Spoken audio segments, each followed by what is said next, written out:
It's been a busy time lately. There's been change everywhere here in the city. I'm sure a lot of you are already seeing shifts we're experiencing in many aspects of life right now. And I hope you're okay. I received news this week that my rent is going to increase by $75 per week. So I've been turning my mind into possible options in the new rental era that we're in. And yes, I have researched the cost of living in a van, going fully digital nomad, and the extreme living off-grid. Do you also get those kind of extreme ideas when everything seems to be so out of control? It's like telling the cat when the cat's scratching the sofa, instead of the scratchy post, you're like, I'm going to send you back to the shelter in Romania. You know you don't really mean it, but sometimes just fantasizing about options provides some kind of relief about the situation. So it's getting kind of spicy here in the Sydney CBD. I'm not going to preach to the converted here because I'm sure many of you are already experiencing these monumental shifts all over the place in Australia. But it's worth noting that if you're looking to move to the Sydney CBD, the private accommodation market has had some dramatic changes here in the city of Sims, Sydney. I believe Queensland is looking to introduce laws about rental capping, so that's very interesting what's going on in that state. But for now, New South Wales is a little bit of a free-for-all state. So for this space that I'm currently in, which has no bedrooms, it's called a studio here, you can expect to pay no less than $600 per week. That is without a car space. I'm just letting any new viewers know this. I've already run a video on renting in Sydney. I've touched on the subject a number of times, but the market keeps on changing, so here's the latest. I want to be honest with anyone who's a new viewer here about what you can expect to pay for rentals while living in the Sydney CBD whilst I'm currently going through this process again myself. And if you have dreams of moving to a less crappy life, then welcome to the now world's second worst affordable city. Don't laugh, Melbourne, you're number 9 on the world's list. Australia's doing something.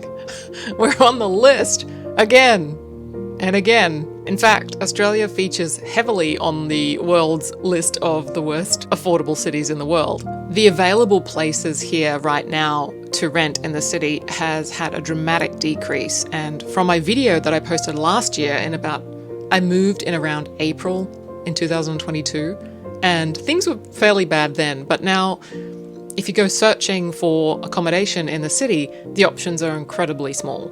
And that has meant prices have been hiked up because of the demand. So because there are fewer listings, it means realistically you will need to share with other people, hopefully that are clean and pay their rent on time, responsible. If you have family that you can trust or friends that you can trust, you've won the jackpot in terms of finding a great person to share with. I really feel for people who are moving on their own and looking for somebody to share with.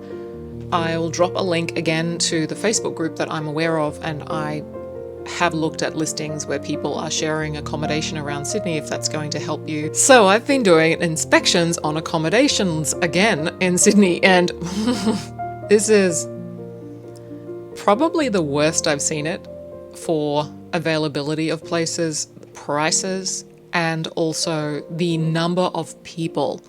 There were 40 people outside the door of this building.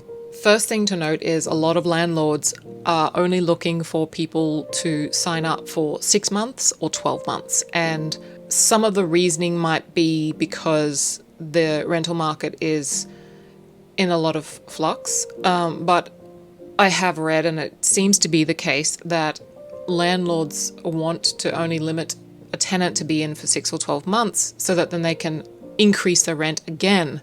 So finding a place where you can lock yourself in and keep the rent locked in for more than 1 year is, well, I haven't seen it yet. So I think moving further out from the Sydney CBD is going to provide more of that long-term option. But in the city CBD itself, you're probably looking at 6 or 12 months. I inspected a studio apartment going in the city here that was going for $600 per week. And when I went to inspect it, I don't have any footage because for privacy reasons, you can't take footage or photos when you're inspecting a room or an apartment where the tenant is still in the property, which is completely understandable. So I don't have any footage of that, but I can share footage of what this kind of size and space will look like.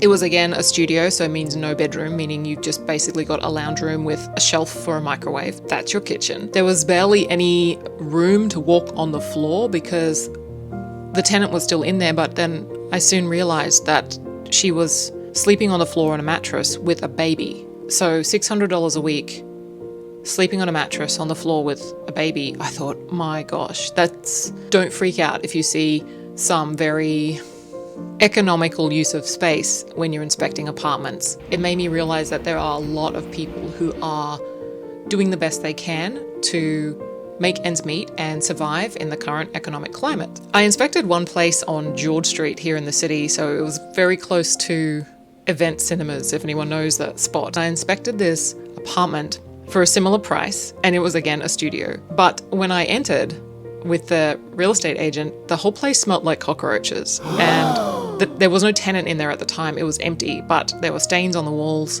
and you know the exhaust above a stove, how it gets that yellow exhaust from cooking? It had stained the whole ceiling, and it was the smell of cockroaches. I don't know if anyone's lived in the country. So for anyone who's lived in the country, I've spent a great deal of my life living in the country. There is the very distinct smell of the German cockroaches. These little critters survive everything. They're very hardy. They'll probably survive a nuclear explosion, and they get into every single crack, and they breed faster than people bored in lockdown. There was a lot of that smell. I asked the agent who was showing me around what the previous tenant had used the accommodation for, because something didn't seem right. I thought they needed pest control for sure. And he informed me that the tenant was using the apartment to cook soup to sell to markets on the weekend. Pretty sure that having an unlicensed food business inside a private rental accommodation breaks multiple laws, but it was the attraction of cockroaches that really, I had to walk out. It was very strong. And I was surprised that they actually opened the inspection without having the apartment cleaned or... Anyway, I think this is the desperate dire straits that the situation is, bringing up less than ideal options. So my quest continues on the accommodation hunt, and I will keep you informed and let you know how crazy the crazy gets. In other news, which I'm very excited to share with you, I have started a new hobby. In the turmoil, I have been looking for ways to bring myself a sense of calm so that my mind has a way of resetting back to baseline so that I can build the resilience to go back out and face the world again. Finding ways for our minds to switch off has probably sold more books and courses on meditation than anything else, but I have found a little activity that has caused me to switch my mind off and be fully present when I'm doing it. I love the feeling of my mind not thinking about a million things at once. I am making candles. This is something that has been bringing me immense joy. I have discovered that it's actually more science than art. There are ratios and melting temperature points for making a candle and pouring a candle, and kinds of fragrances and saturation points in the wax that you use, depending on the wax that you use. And something can be smokeless candles. There's a lot, and it's really enjoyable to research and figure out and find something that allows you to not turn everything into a job, that allows you the freedom to be creative without thinking of this has to be successful in order for me to give myself permission to do it. I've had a habit for many years of anything I did had to be productive and had to hit some kind of target, and if it didn't contribute to that hitting of the target, then I would eliminate it. So finding something where I am not doing it because I need to make a profit, I need to hit a KPI, I need to define my life as being worth living based on my productivity, if that makes sense. And I think a lot of us are discovering that, and I highly encourage that. You little rebels, please join me and find ways to be creative, because creativity really does feed the soul, as cliche as that might sound. There is something to be said for any activity that brings a sense of calm and full presence, no matter how silly or trivial or unproductive or weird it might seem, it is quite simplistic, and I think that's what makes it beautiful. Maybe you enjoy sitting outside and listening to the sounds of the neighborhood. Maybe right now you're traveling on your way to work, or maybe you're curled up in bed watching this. Thank you. So I will be slowly introducing you to my candle collection as I create them. I've designed a whole scent range based on fantasy novels and movies. As you can see, it takes days to design labels and scents and blending of essential oils. As I've mentioned before, the purpose of this channel is for joy and for sharing uplifting content and documenting my discoveries and sharing it so that if it's something you're interested in, I can make the mistakes so you don't have to. Very shortly, once I've finished setting and finalizing the scent design and the sizes and everything is to my liking, how I imagine it, I would love to give away some candles. So keep an eye out for one of my videos coming up, hopefully soon, where it's a work in progress and it takes me a little time to get everything the way I want it. I would love to give away candles. They're different scents. They're all vegan and eco-friendly. I've sourced the materials that does the least harm possible and is non-toxic so that when you burn them and when you smell them, you're not exposing yourself to unnecessary harm, because we have enough. Here I am sitting in the city, like probably breathing, literally sucking exhaust pipe most of the time. But when I burn my candles, I do not want to suck exhaust pipe. And I don't want you to either. Oh, that sounds so wrong. This is my latest update. And I know it's been a little while since I created a video because a lot is going on. So I appreciate your patience. And I want to thank all of you for watching my videos and being so supportive. And it's been the best community ever. I have heard horror shows from other YouTubers.